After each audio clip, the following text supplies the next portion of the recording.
This is Heather Alice Shea with Atmana Coaching Academy, and you are listening to the Inspiration Place podcast with Miriam Schulman.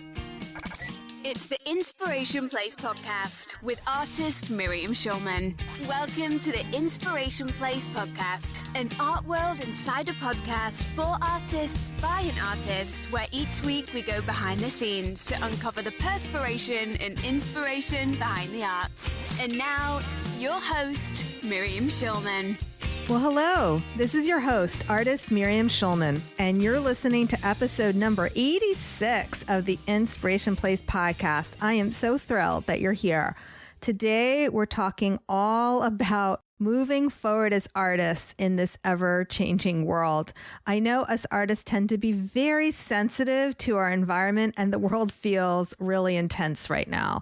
In this episode, you're going to discover your role in this world as an artist, why perfectionism is a form of self-punishment, and why self-doubt isn't what you think it is.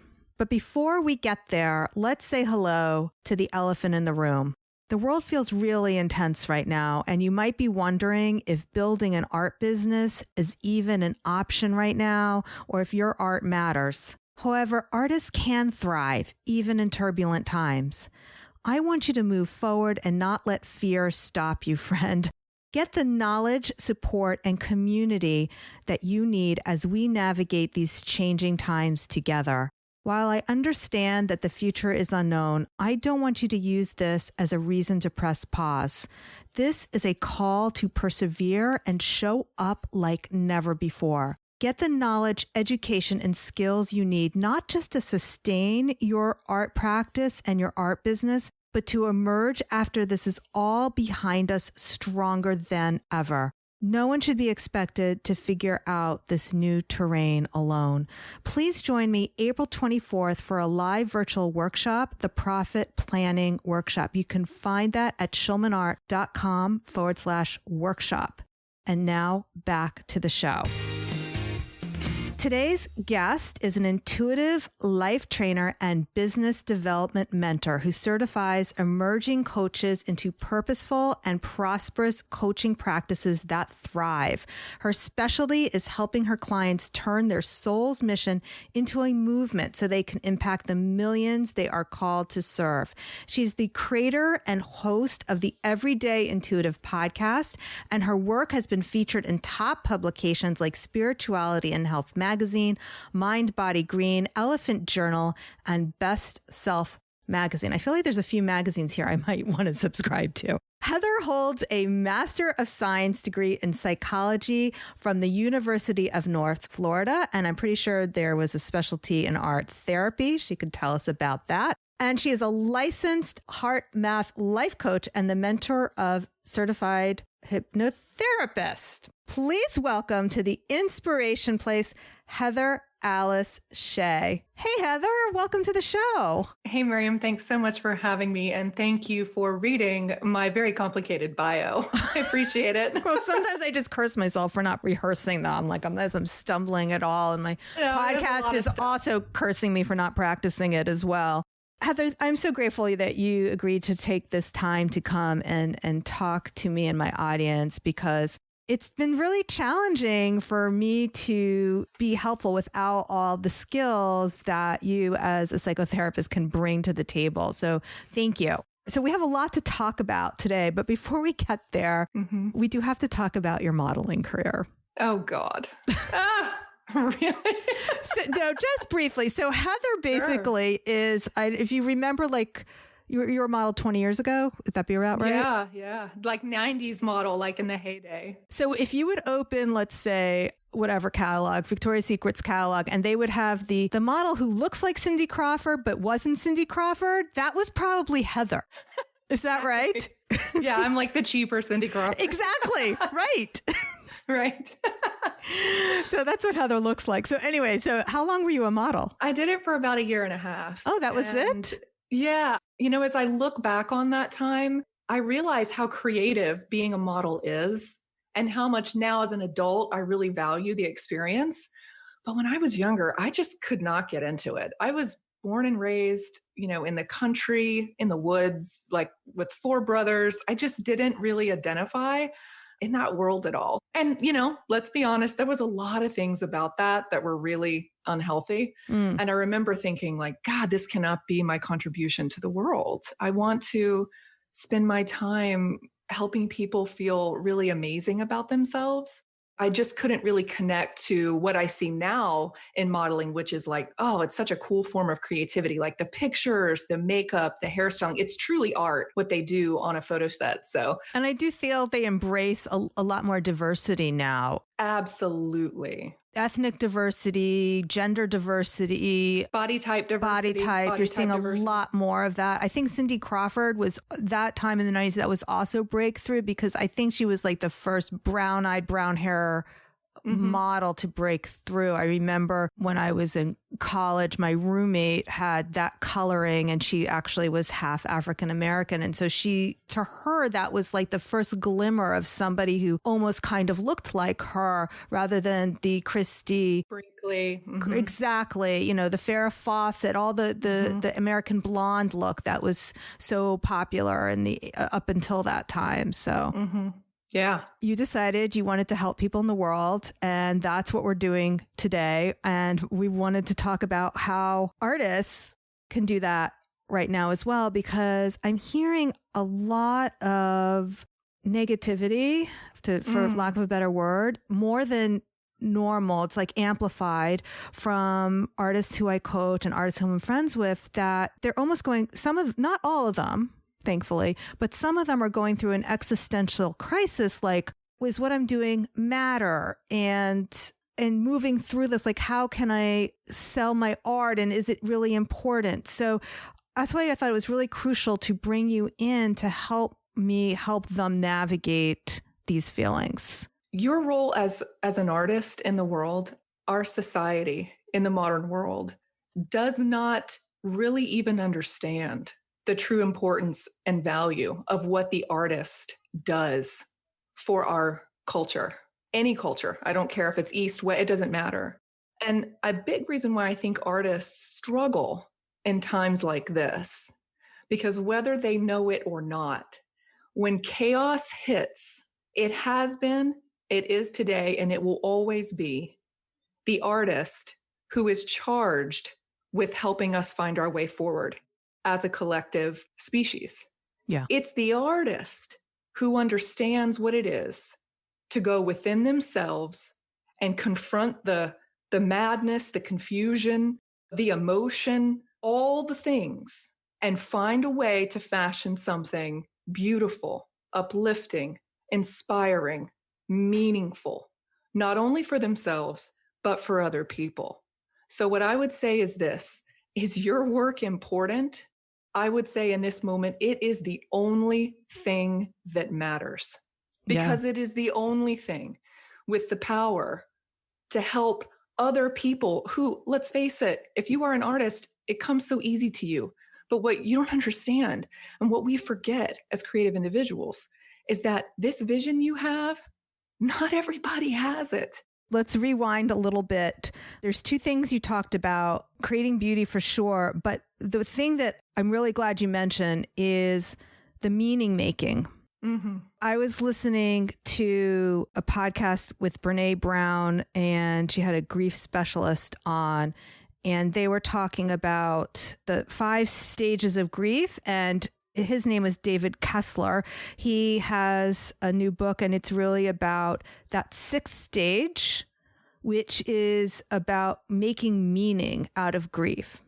So he wrote his book pre-COVID to talk about how important that is for us to make meaning out of when we're grieving. And it's not a complete antidote for grief, but it's a cushion. And what he was then sharing in this conversation was that what we're experiencing right now is a collective grief. Absolutely. Absolutely. We have a collective grief whether it's a loss of job for my daughter, loss of being able to finish her senior year and say goodbye to her friends in college. People are experiencing losses at many different levels. And to be able to make meaning of what's happening right now is the artist's job. I love how you say that it is the artist's job. It really, really is. When things go sideways, like with COVID, and I love how you're saying it can be for many reasons that we're grieving. I think just, at its deepest level, we're grieving that we know the world will never be the same. No, it's kind of like we had 9/11, pre-9/11 world and post 9/11. And years from now, we're going to have, remember what it was like when we used to, hopefully this is not going to happen, but remember what it was like when we used to shake hands with people? Right. Could you imagine? Without worrying, Right. Concerned about this. Like right. we don't give, remember when we used to give people high fives? God, I hope. Right? And now, to think about giving someone a high five, we shiver, right? It's like, oh my gosh. Right. So to say that we can make meaning, and I think meaning making, one of the functions of that, what happens when we ascribe new meaning? And this is where, kind of psychotherapy and coaching and the art world, we are all kind of sitting in the same soup, as it were. Yeah. That we all are tasked with this ability to say, okay, I am an artist. I know how to turn shit into sugar. This is what I do. I know how to do that. And so to me, the word being a way shower, I really feel like artists are way showers. And what I mean by that is there are people who can look at the situation we're in and find the hopeful meaning. They're able to look at it and say, okay, wait a minute. It doesn't have to be all, no sunshine, all rain. There is sunshine here. Okay. Let's look at what the silver lining can be, or the bright side, or the new exciting thing that nobody can see yet, because there will be positives from this. I do agree with that. However, I also want to say that the artist doesn't necessarily have to always be showing the silver lining, because there's definitely power in helping people process the grief. So if you think about some of my favorite both works of art and literature, Picasso, Guernica, which is not about a silver lining, but it definitely helped process that war. Or The Sun Also Rises, which is, the title has, The Sun Also Rises sounds like silver lining, but it's definitely, the main part of that book was processing such a loss that the main character had to go through. And I don't want to give that away for those who haven't read the book or need to read it but a lot of great art and literature is about helping us process what's happening in the world. Yeah. Show the way through. Yes. So the process piece is the way through. Yes. And that is looking at the shadow, really turning to face it. And, 5 stages of grief, that is all about saying, okay, no, I will face forthrightly what has happened without needing to dampen the tragedy or the pain, right? I'll just face it and see it for exactly what it is, knowing that I'm strong enough to handle it, right? I got this. It's going to hurt, but that's okay. So to go through that process is really, really hard. And a lot of people shy away from it. But I really think that the artist and all creative people are really capable of doing that in this really interesting, unique way. Yeah. And I think it's different for every person. But I also think that if we would just stop and give ourselves credit for that, say, you know what, this sucks, but I know that I've got it. I think we would find that we do know how to come through this in a way that is helpful and hopeful. Not from the perspective of rose-colored glasses, not from the perspective of it wasn't as bad as I thought it was going to be, but from the perspective of, man, I'm so much stronger than I gave myself credit for. It's not about saying this isn't going to be so bad and try to be Pollyanna, but right. Yeah, it could be really, really bad, but I can handle it. Right. Go to that dark place and be willing and able to feel the feels that it's going to take to get through it. I remember that, it kills me to say this, the late Kobe Bryant. I remember reading a quote from him. Someone asked him, why are you so good at this, at basketball? what are you doing that makes you so good? And he said, I'm not afraid to bring my pain with me on the court. Wow. That's really powerful. I bring all of me on that court. And that's why I'm this good, because I don't say no to the shadow parts of myself. My favorite author, period, is Viktor Frankl, a famous psychotherapist who survived the death camps in Auschwitz. And he wrote a book, Man's Search for Meaning. And at the end of it, he says, I sat in that death camp and I realized one thing, that the Nazis can never take from me the greatest of human freedoms, which is the choice to see the world how I want to see it and to be who I want to be in it. I can choose to give the man sitting next to me my last crust of bread. The Nazis cannot take that from me. Oh, so beautiful. It's so beautiful. So I say this to myself when I get down and my stuff starts kicking up. I say to myself, if Viktor Frankl can come out of a Nazi death camp, they killed his whole family. They killed his whole family. If he can come through that, believing in the power of the human spirit and believing that there is a sunrise after we go through the horrible dark night, then I have no excuse. And not only that, but I think I'm mandated to try to emulate that. He's a way shower. I think that's so beautiful. So it's about looking at this stuff soberly, but also believing in our strength and knowing that we can do it. And look, it's hard to do that when everybody around you's freaking out. Totally. You almost feel like I told my husband this with the COVID break. I'm like, I'm actually fine. I'm scared. I'm mad. I'm all the feelings, but within me is a firmness that I can stand on. And I had this moment where I was like, is there something wrong with me that there's nothing wrong with me right now? And I'm like, no, it's actually okay to be okay. And I think we need to hear that too. It's okay to feel scared. And it's also okay to be okay. I've talked to a lot of my clients and they're like, Heather, I'm actually really excited.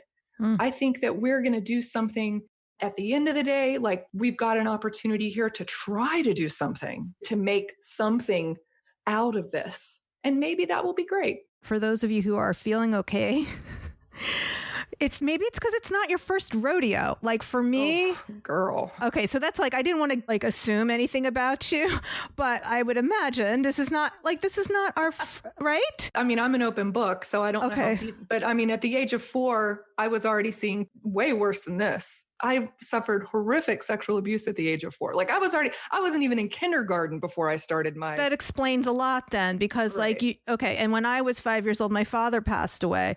It's like when you've already gone through something really horrible, it makes you braver because, I got through this. And they do have studies, I think people who have the near miss in a war, hopefully a lot of people are going to come out on the other side of this a lot stronger and braver than they were before, because they get through like, hey, you know what? I'm still okay. Yeah. And it's interesting that you mentioned that. When you look at treatments for anxiety, people who have social anxiety, phobias, horrible phobias, right? It's counterintuitive. The treatment to cure anxiety, we never really cure it, but to reduce anxiety, to return a person to a happy, healthy, where it's not bothering them or harming them, is to actually expose them to the thing they're scared of. Yeah. This is why with like PTSD, our servicemen and women coming home, they actually undergo therapy to be exposed back, whether they do that with, EMDR or hypnosis. Some of the most successful treatments for that are when they put people back on planes and send them back to Afghanistan and Iraq to go face it. So yeah, it's the willingness to look at it and say, okay, wait a minute, I am strong enough to handle this. And so when you're exposed to it, you learn that real time. Wait a minute, I'm okay. I've got this. I've got this. Yeah. And I personally believe that artists have a very, very deep capacity for that, for doing that, and for creating things in the world that help other people to do it. Yeah, but let's talk to our listeners right now who are stuck because they want to be perfect. Now, all the conversation we just had was not a freeing conversation, because they think in order for me to create an artwork, it has to be now meaningful and save the world. So you are so right. Oh my, that right? Exactly. No, totally. Look, I'm like a recovering perfectionist. So let's talk about that, because that was one of our promises. I got this quotable from you. Perfectionism is a form of self-punishment. Can we unpack that? If your perfectionism could talk, here's what I bet it would say. You are not now, and you will never be who and what you should be. It's a fundamental denial of the self. It's a fundamental denial of who you were born as at the deepest level. It's, I can't make a mistake. It has to be this way. So it's a form of punishment. And I've never met a person who is a perfectionist that didn't have some very deep-seated denial program. But it's not a denial of like an exterior thing or a belief. It's a denial of the self. Because when we are creating, right, when we're out there doing our thing, that's an expression of who you are. Your art isn't you, but it is an expression, right, of your perspective, of your life experience, of maybe your unique voice, how you see things. It's an expression of you. That's what all great art is. Sistine Chapel is an expression of the experience Michelangelo was having as he did it, right? It's all an expression. And so when you demand that it has to be perfect, it's a way of rejecting the self. And it's also, if you really stop, this is counterintuitive, but this hit me when I was working through my perfectionism. It's actually so rooted in ego. Now that I'm on the other side of it, I'm like, oh my God, to be a perfectionist is actually the most egotistical thing in the world, because who in the world isn't allowed to make a mistake? We're all allowed to make a mistake. See, the way I see perfectionism, it sounds so fancy, but really it's just a fancy name for fear, don't you think? That 100%. Yes. Fear of many It's fear things. of screwing up. Mm-hmm. That's really, fear of failing. And it's like kind of goes back to what we just talked about. The people who are not perfectionists, who aren't afraid of screwing up, they're okay with feeling badly if something doesn't work out. Right. And the artists who I coach, who I see who succeed, have learned to do stuff even if it isn't going to work out, whether we're talking about creating art or selling it or marketing it. They are willing to do it wrong, get it wrong, be rejected, not make a masterpiece. They're willing to feel the feelings that come along with not being perfect. And the people who say they're perfectionists is because they're not willing to feel the pain of things not coming out. Because it's not a rejection of the piece of art, it's a rejection of themselves. Yeah. Yeah.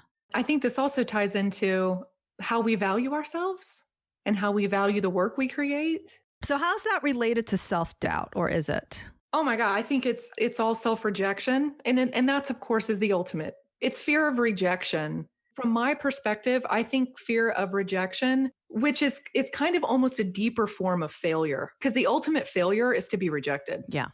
Now, this is tribally hardwired in our brain, our midbrain and our hindbrain. Like the neocortex wasn't even around when we were forming this program. So the fear of rejection, the reason why we're so scared of it is because when we were rejected, our ancestors, being rejected out of the tribe was a fate worse than death. Back in the day, when they wanted to really punish a person, they did not kill you.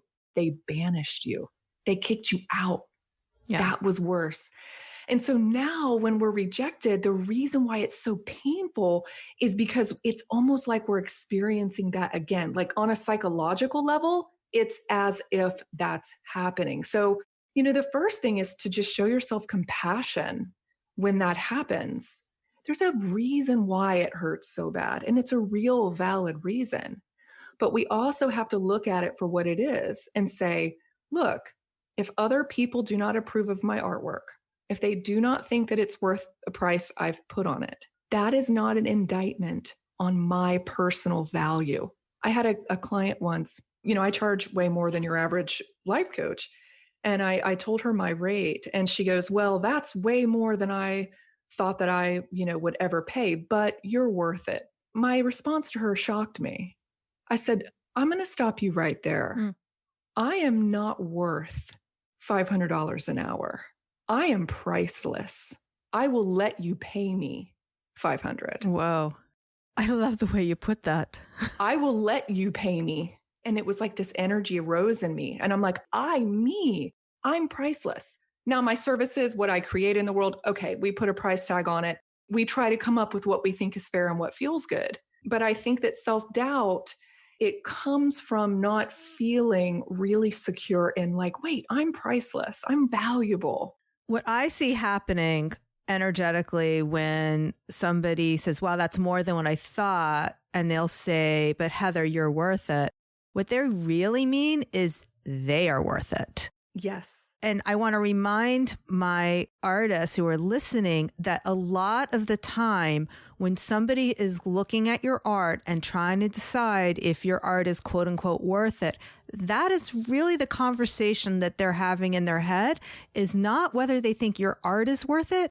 They're thinking whether they are worth investing in, whether their home is worth investing in, whether they want to spend money on themselves. So it's not a value judgment on the artist. They are making a value judgment on themselves. That's exactly what I told my client. I said, it's an investment in you, not me. You're worth it. Yeah. I'm not. This has nothing to do with me. That's your process. Thank you for bringing that up, because that is absolutely true. It's the other person's, they're working through what it is for them to invest in, and whatever their reasons are for considering buying the piece, right? Right. And then, like you said, when I talk to artists who are thinking about joining my coaching program, I know that their internal dialogue is all about, it's where they are on that ladder of self-doubt. If they're too low on that ladder of believing somebody can make a living as an artist, no matter what I say to them, I can't convince them during that call to invest in themselves and invest in their art business. If they don't believe, A, that somebody can make a living as an artist, B, that they can make a living as an artist, if they aren't even at that point yet, no matter who it is that they're talking to, they're not going to be able to go forward in that conversation. Do you agree with that? Absolutely. You see that with your clients too, right? Yeah, I do. And, the clients that I work with, they are all fundamentally very creative people. They are introverts. They're very sensitive. They kind of go through the world feeling everything, which is why they're so creative. Yes. And which is why they're so interesting. And that's why they have such a cool perspective. And it's such an honor to work with people like that, because you're always learning something and you're always seeing the world in this different way. And it's why I really do what I do, because I think that truly moving into the 21st century, the people who are going to be impacting and really moving the needle in a positive and beautiful way in the world are those who are super creative, who are willing to take action on that creativity, but also who are willing to do their own inner work. Yeah. To make themselves vulnerable, not just in the creation of art. The students I have who say they just want to paint for fun, and some of them get stuck with that perfectionism. They're not even marketing it because they're afraid of making themselves vulnerable on the canvas. It's funny you mentioned that. I want to tell a quick story. You had mentioned in my bio that my emphasis in my master's degree was in art and creativity. And I had the privilege of teaching a semester long. I did my practicum at the University of North Florida's Counseling Center. And we did a whole art therapy semester in a closed group of some of the most brilliant kids I had ever worked with. And a part of that process was we would play music and just chill. We'd give them an assignment. They would grab all their materials and just create. They were free to just let it flow. Here's what I learned in doing that. There's no such thing as creating art without revealing parts of yourself. Yeah. So as a clinician, you're trained, you can actually look at an art piece. I mean, that the research on this is fascinating, but it says your art will always express something about you and your perspective. So art is therapeutic, whether we like it or not. I think it's such a cool medium for a person to use to do that inner work. If you're an artist, you're loving it because you already have an intrinsic tool that you get to use to let it come up, right? I think it's a wonderful opportunity to work on yourself as you're working on your art. Oh, yeah. And I think those who do choose to create a small business, whether it's art or something else, that's the best self-development work you can do. Is that not the truth? Yeah. I actually had a client just the other day. She's been working with me for a while, and she told me I'm a different person than I was a year ago. I loved hearing that. And she's one of my clients who's actually thriving right now. Like right away, she said, okay, I did Zoom with Miriam all these months. I can do that. And she set up a Zoom watercolor class. She didn't worry about getting it perfect, the right video camera, the this, the that. She just says, okay, here it is. Put it on Facebook. Here's my PayPal link. Sign up. And I was so proud of her. And that is so brave. And to give yourself the gift of being around and in community with a person like you, Miriam, the people that you're teaching. I mean, look, I am a trained psychotherapist, and I'm going to tell you that's a form of therapy, easy. Like, that's so much more fun than like sitting in a room and talking to somebody for, I mean, it really can help you process in a safe space your stuff. And not only that, but turn it into something beautiful and amazing. Yeah. We're living in a world where I think the luxury of being able to just kind of like not do this work, working on ourselves, kind of working on those emotional and mental skills that we need to navigate our modern and crazy world. I think we can officially say those days are over, and we all are kind of responsible for finding a medium through which we can become the version of ourselves that we know that we can be. I love helping people do that. And Miriam, I know you do that with your work as well. And it's amazing. Thank you for that. I just want to let people know that I am gifting my Artist Incubator students 2 sessions with Heather. She's agreed to come into my program for the month of April and do 2 sessions with us. And for those of you who are not part of the Artist Incubator, Heather has a podcast, which is completely free. So if you enjoyed the conversation that we had today, I strongly recommend that you go over and listen to her podcast, the Everyday Intuitive podcast, because she has a lot of conversations similar to the types that we had here today. So I know you're going to love it. Heather, do you have any last words for my listeners before we call this podcast complete? I do. I have 3 things these are kind of my core values I want to share. The first is you are more powerful than you can possibly imagine. The second is that your life has a deep meaning and purpose. And the third, I truly believe this for every person listening to this right now, you are guided every single moment to live that purpose and to unlock that power. You really do have those 3 things. So please, if you take nothing from this, I want you to know that you can do this, that you can absolutely do it. And not only that, but help other people do it too. That's fantastic. Thank you so much for spending this time here with me today. Thank you. We've included links to the books we mentioned, links to find Heather on Instagram, her podcast, all of those things in the show notes, which you can find at schulmanart.com/86. Okay, guys, thanks so much for being with me here today. I'll see you same time, same place next week. Make it a great one. Thank you for listening to the Inspiration Place podcast. Connect with us on Facebook at facebook.com/schulmanart, on Instagram at schulmanart, and of course on schulmanart.com. If you like this episode, then you have to check out the Artist Incubator. It's my small group coaching program for emerging artists who want sustainable income from their art and are craving the emotional support of a community of artists. The Artist Incubator program is by application only. To apply, go to schulmanart.com/biz. That's BIZ. If you qualify for a free strategy session, you'll get my eyes on your art business absolutely free. And we'll discuss the steps you need to take to come out of 2020 stronger than ever.